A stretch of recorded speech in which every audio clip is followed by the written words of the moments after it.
तर बघा मैत्रिणींनो, आपण जेव्हा आता ह्या उन्हाळ्यामध्ये जर दुपारचं कुठे घराच्या बाहेर पडलो शॉपिंगला किंवा काही पण आणण्यासाठी किंवा काही कामानिमित्त जर आपण बाहेर गेलो तर आपण नक्कीच कोल्ड्रिंक हाऊसमध्ये जातो किंवा गाड्यांवरती ज्यूस सरबत काहीतरी पितो, कारण थंड असं काहीतरी आपल्याला दुपारच्या वेळेस घ्यावंसं वाटतं.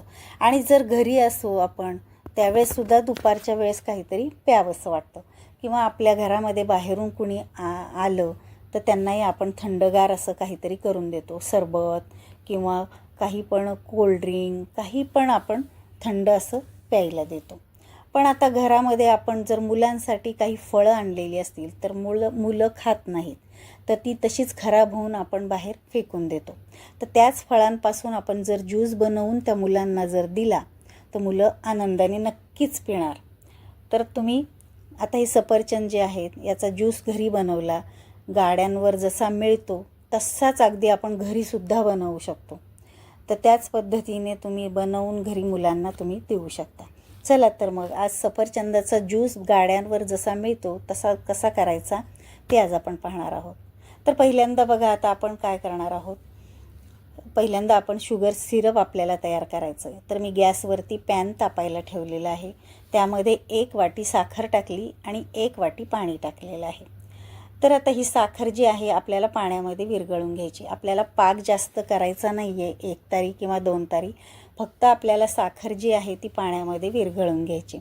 तर आपल्याला मीडियम गॅसवरती ही जी साखर आहे पाण्यामध्ये विरघळल्यानंतर जेव्हा पाण्याला उकळी येते त्यानंतर आपल्याला अगदी थोडंसं अगदी चिकट अशा जर पाक झाला की आपल्याला गॅस बंद करायचा. तर बघा आता साखर विरघळल्यानंतर आता या पाण्याला उकळी आलेली आहे. आता आपण गॅस बंद करायचा. तर मी गॅस बंद केलेला आहे. आता हा जो पाक आहे किंवा साखरेचं पाणी आहे थंड होतंय तोपर्यंत आपण दुसरी तयारी करून घेऊया. तर आता आपण जे ज्यूस करणार आहोत तर अर्धा लिटर दुधापासून आपण सफरचंदाचा ज्यूस करणार आहोत. तर अर्धा लिटर दुधासाठी आपण 2 ते 3 सफरचंद वापरणार आहोत. तर हा जो ज्यूस आहे तो आपण पिता पिता खाणारसुद्धा आहोत.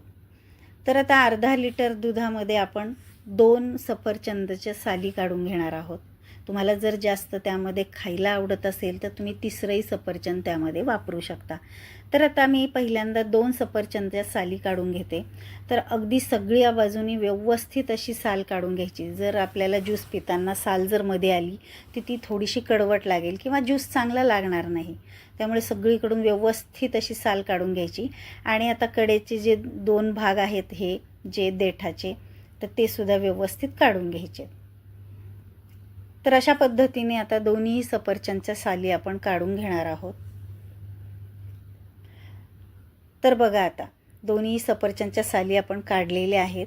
आता हवेशी संपर्क आल्यानंतर हे सफरचंद काळे पडतात. त्यासाठी आपण आता एका भांड्यामध्ये ठेवून ते झाकून बाजूला ठेवून देणार आहोत. तर आता ही पण तयारी आपली झालेली आहे. तर आता मी एक भांडं घेतलेलं आहे. त्यामध्ये आता दुधाची जी पिशवी आहे, म्हशीचं दूध आहे, थंड फ्रीजमध्ये ठेवलेलं होतं, तर ते मी डायरेक्ट भांड्यामध्ये काढून घेते. तर आता गाड्यांवरती जे ज्यूस आपण पितो तर ते डायरेक्ट दूध जे असतं पिशवीचं तर ते डायरेक्ट वापरतात. ते तापवत वगैरे काही नाही. तुम्हाला जर तसं आवडत नसेल तर तुम्ही तापवून फ्रीजमध्ये थंड करून हे दूध घेऊ शकता. पण मी डायरेक्टच आता हे पिशवीचं दूध त्यामध्ये घेतलेलं आहे. पण आपण जे गाड्यांवर मिळतं ज्यूस तशाच पद्धतीने करतोय म्हटल्यावरती अगदी तसंच करतोय. आता हे शुगर सिरप आपलं थंड झालेलं आहे. तर आता हे दूध गोड होण्यासाठी जेवढं तुम्हाला आता गोड आवडत असेल तसं तुम्ही टाकू शकता. मी 1 ते 1.5 पळी जवळपास हे शुगर सिरप त्यामध्ये टाकलेलं आहे.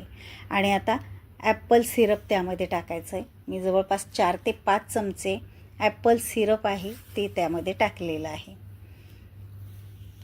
आता त्यामध्ये पुन्हा केशरी रंग टाकायचा आहे. तर आता रंग तुम्हाला जर आवडत नसेल तर तुम्ही स्किप करू शकता. पण आता आपण गाड्यांवर जसं मिळतं ज्यूस तसं करतोय त्यामुळे मी रंगसुद्धा त्यामध्ये टाकलेला आहे. तुम्हाला नसेल आवडत तर नाही टाकला तरीसुद्धा चालेल. आता हे सगळं आपण आता हे मिक्स करून घ्यायचं आहे. आता हे सगळं मिक्स केल्यानंतर त्यात टाकणार आहोत आपण बर्फाचे खडे. तर जवळपास आता 10 ते 15 आपण आईस क्यूब त्यामध्ये टाकूयात. अगदी छोटे छोटे आहेत. हे दूध चांगलं थंड होण्यासाठी जवळपास 10 ते 15 आईस क्यूब टाकलेले आहेत मी. आणि आता त्यामध्ये टाकायचं आहे आपल्याला इसेन्स. तर ॲपल इसेन्स आपण टाकतो आहे त्यामध्ये. तर आता बघा सगळं व्यवस्थित आता आपण सगळं मिक्स करून घ्यायचं आहे. तर हा ज्यूस जो आहे तो बनवायला अतिशय सोपा आहे. आता मुलं जर फळं खात नसतील तर अशा पद्धतीने तुम्ही ज्यूस त्यांना बनवून दिला तर अगदी आनंदानेच पितील ते. आता उन्हाळ्यात आपण काहीतरी त्यांना थंडगार करून देतोच, तर मग त्याऐवजी हा ज्यूस वगैरे असे करून जर दिले तर आवडीने पितील. तर बघा आता डायरेक्टच आपण आता खोबरं खिसण्याची जी खिसणी असते त्याने हे 2 जे सफरचंद आहेत ते त्यामध्ये डायरेक्ट आपण खिसून घ्यायचे. तर मधले जे भाग असतो त्यामध्ये बिया असतात, तर कडेकडेचेच आपण सर्व खिसून घ्यायचं आहे आणि मधला भाग तसाच ठेवायचा. तर सर्व बाजूने आपण चांगलं खिसून घ्यायचं आहे. तर बघा आता दोन्ही सफरचंद आपण खिसून घेतलेले आहेत. तर अशा पद्धतीने आता हा ज्यूस बघा आपला रेडी झालेला आहे. तर तुम्ही बघू शकताय. तर तुम्हाला आता मी पळीने हलवून दाखवते.